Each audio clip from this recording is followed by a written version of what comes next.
to cut the lace on your new CSC Crown.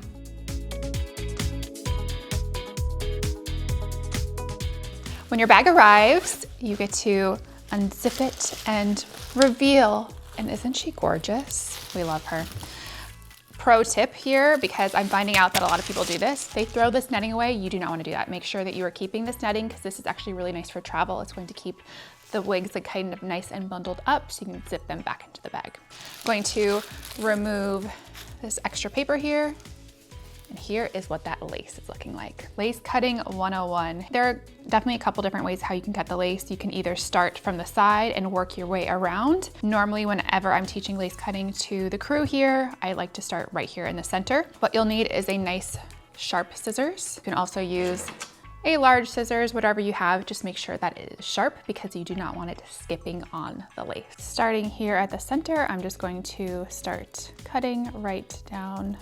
I really suggest using your finger as a guide, and this is all a little bit of pre-plucking here, so it's not going to have a super like hard starting point, and that's a lot of the reason as to why it's actually constructed on this lace. Now, we're just going to start cutting. I'm using my finger as a guide.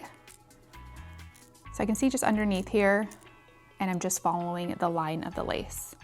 You can also do this right on your head. People do that if they want to really match their own hairlines. For me, I find this just to be the easiest. Also, I'm always so impressed when people can stand while lace cutting. That is another level of talent. Right here is the hardest part. Just making sure that that hair is draped over and you're good to go.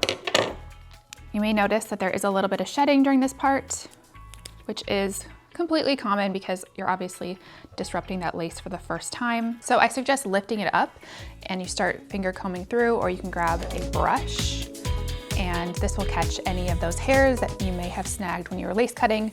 Always start from the bottom, because if you start from the top, you'd be bringing all that hair down, potentially introducing knots. One side done, we're going to move to the other side now. That hair is naturally falling forward, which is nice, but you can also grab a clip to keep it out of the way if you're very, very particular.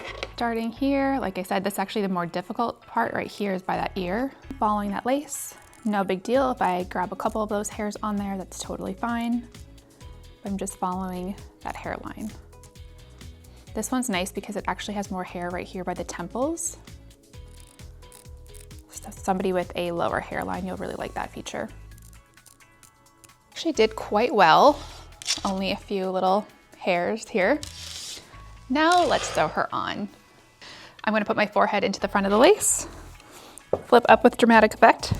You guys, don't put on fresh lip gloss right before this. Isn't she pretty? I love this one. Honestly, when wig wearing, one of the first things that people are most afraid about is cutting that lace, and look at how easy it is. Keep in mind that we do offer free lace cutting. However, it is so simple to do and you can absolutely do it on your own.